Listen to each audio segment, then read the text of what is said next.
पारू या मालिकेच्या आजच्या भागात आपण पाहणार आहोत. आदित्य पारूला कॉल करतो, मात्र तिचा मोबाईल दिशाजवळ असतो आणि दिशाच तो कॉल रिसीव करते. ती आदित्यला विचारत असते की काय झालं, तू पारूच्या मोबाईलवर का कॉल केलाय, तुला माझ्याशी काही बोलायचं होतं का, माझ्या मोबाईलला तर रेंज आहे. आणि त्यावर आदित्य म्हणतो की नाही दिशा, मागाशी पारूने आईला कॉल केला होता आणि तेव्हा ती खूप घाबरली होती. तिकडे काही प्रॉब्लेम झाला आहे का, सगळं काही ठीक तर आहे ना. आणि त्यावर दिशा म्हणते की हो आदित्य, इथे सगळं काही ठीक आहे. तुझी तर आज एक महत्त्वाची मीटिंग होती ना, मग ती सोडून एका सर्वंटच्या फोटोशूटमध्ये तू एवढा इंटरेस्ट का घेत आहे. आणि त्यावर आदित्य म्हणतो की तसं नाही आहे दिशा, पण मगाशी पारूने जेव्हा कॉल केला होता तेव्हा ती घाबरली होती, तिला आईसोबत काहीतरी बोलायचं होतं. आणि त्यावर दिशा म्हणते की आपली पारू ना खरंच खूप समजूतदार आहे आणि हळवीसुद्धा. खरं तर तिला हे फोटोशूट करण्या अगोदर सासू मॉमची परवानगी घ्यायची होती आणि त्यांचे ब्लेसिंग्स घेण्यासाठीच तिने कॉल केला होता. आणि आता तू काळजी करू नको, मी आहे इकडे, मी सगळं काही व्यवस्थित हँडल करेल. आणि ती फोन ठेवून देते. पण आदित्यला पारूची काळजी वाटत असते.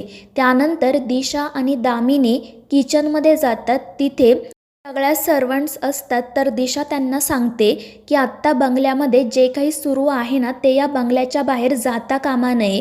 आत्ता इथे जे फोटोशूट होणार आहे ते सासू मॉमच्या परवानगीनेच होणार आहे, त्यामुळे याबद्दल बाहेर कोणालाही काही कळू द्यायचं नाही, नाहीतर यामुळे कंपनीचं रेप्युटेशन खराब होईल. आणि जर तुम्ही माझं ऐकलं नाही ना, तर एका सेकंदात मी तुम्हाला फायर करेल, एवढं लक्षात ठेवा. आणि मग ती तेथून जाण्यासाठी निघते. पण तिच्या अशा धमकीमुळे त्या सगळ्याजणी घाबरतात. तर दामिनी दिशाला म्हणत असते की हे सगळं ठीक आहे, पण जेव्हा पारू याबद्दल वहिनींना सांगेल तेव्हा काय होईल याचा तू विचार केलाय का, तू वहिनींच्या प्रश्नांचं काय उत्तर देणार आहे. आणि त्यावर दिशा म्हणते की तू काही काळजी करू नको, मी फुल प्रूफ प्लॅन बनवला आहे, सासू मॉमच्या प्रत्येक प्रश्नाचं उत्तर माझ्याकडे तयार आहे. तर दामिनी म्हणते की ते ठीक आहे, पण तू या पारूचं असं फोटोशूट करून पुढे नेमकं काय करणार, त्या फोटोंचं काय करायचं आहे. आणि त्यावर दिशा म्हणते की ते पारूचे फोटो मी सगळीकडे व्हायरल करणार, आणि इतकंच नाही, एका वेगळ्याच कंपनीला ते फोटो पाठवणार त्यांच्या प्रोडक्टसाठी. त्यामुळे मग सासूमा तिच्यावर खूप चिडतील आणि तिला हाताला धरून या घराबाहेर काढतील. आणि ते ऐकून दामिनीसुद्धा खुश होते, पण ती दिशाला सांगते की तू त्या पारूला खूप हलक्यात घेऊ नको. तर दुसरीकडे सगळ्याजणी विचार करत असतात की दिशा मॅडम आपल्यावर एवढ्या का चिडल्या होत्या. नॉर्मल फोटोशूट असतं तर त्यांना हे सगळं करायची गरज नसती, पण त्या एवढं सांगतायत म्हणजे नक्कीच काहीतरी प्रॉब्लेम आहे. त्यानंतर मग दिशा आणि दामिनी पारूकडे जातात. ती अजूनही फोटोशूटसाठी तयार झालेली नसते आणि ते बघून दामिनी खूप चिडते. ती पारूला म्हणत असते की तू ब्रँड ॲम्बॅसिडर आहे, तुझं हे कामच आहे, तू हे जे काही करतेस ते आमच्यावर उपकार म्हणून करत नाही, पैसे घेतेस ना मग कामसुद्धा नीट कर. पण पारू तिच्यासमोर हात जोडून म्हणत असते की दामिनी मॅडम, मला तसे छोटे कपडे घालायला नका सांगू, मला खरंच खूप लाज वाटते, मी नाही ते घालू शकत. मात्र दामिनी म्हणत असते की तुझा आणि माझा एक मागचा हिशोब बाकी आहे, आठवतंय ना तुला, तुझ्या मेहंदीचा दिवस, तेव्हा मी माझ्या स्वतःच्या कानाखाली मारली होती आणि मेहंदीचे ठसे घेऊन फिरत होते. आणि तसं तर मी तुझ्यासोबत काहीच करत नाही आहे ना, उलट तुझं चांगलं फोटोशूटच करत आहे, तुला प्रसिद्धी मिळवून देत आहे, मग आता जेवढं सांगितलं आहे तेवढं कर. आणि मग ती पारूवर खूपच चिडते, त्यामुळे पारू रडू लागते. पण दिशा नाटक करत पुढे येते आणि पारूला म्हणते की पारू, तू ब्रँड ॲम्बॅसेडर आहे ना, मग तुला कधी ना कधी हे असं काम तर करावंच लागणार. आणि हे सगळे ड्रेसेस सासू मॉमनेच सिलेक्ट केले आहेत, त्यांनी नक्कीच काहीतरी विचार केला असेल ना. मात्र पारू काही ते छोटे कपडे घालायला तयार होत नसते. पण दिशा तिला सांगते की आता लवकर तयार हो, आपल्याकडे जास्त वेळ नाही आहे. तर दुसरीकडे ऑफिसमध्ये मीटिंग सुरू असते. आदित्य पहिल्यांदा प्रेझेंटेशन करतो आणि मग त्यानंतर तो प्रीतमला समोर बोलावतो.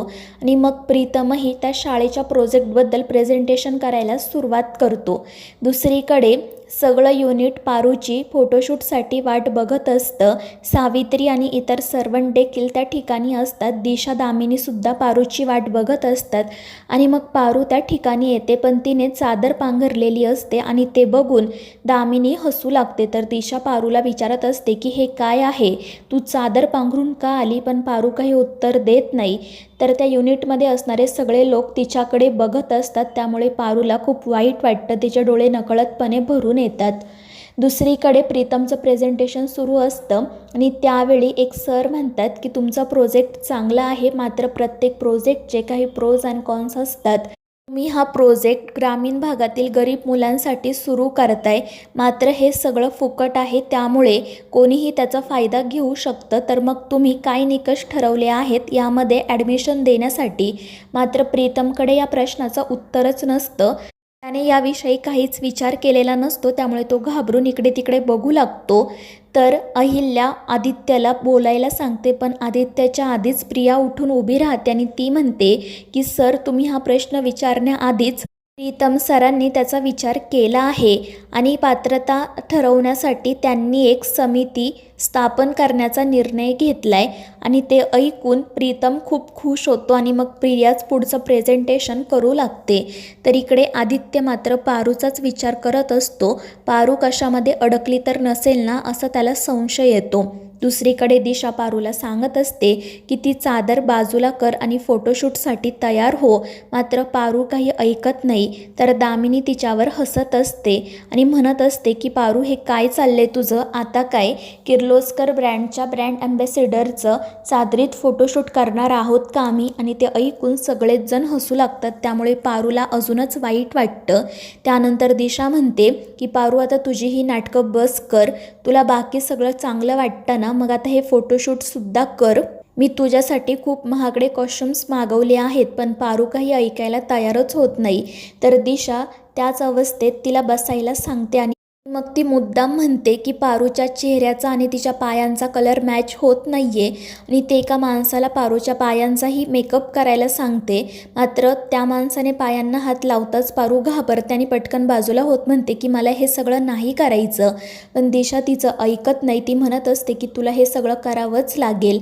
आणि मग त्यानंतर ती एका माणसाला म्हणते की ही चादर बाजूला कर. त्यामुळे पारू अजूनच घाबरते आणि ती काही चादर बाजूला करू देत नाही. त्यामुळे दिशा म्हणते की पारू, तुला ब्रँड ॲम्बॅसिडर व्हायची खूप हौस आहे ना, तुला चेक घ्यायला आवडतो, मोठ्या मोठ्या होर्डिंग्सवर झळकायला आवडतं, पण जेव्हा कंपनीसाठी काही करायची वेळ येते तेव्हा तर तुला काही करायचंच नसतं.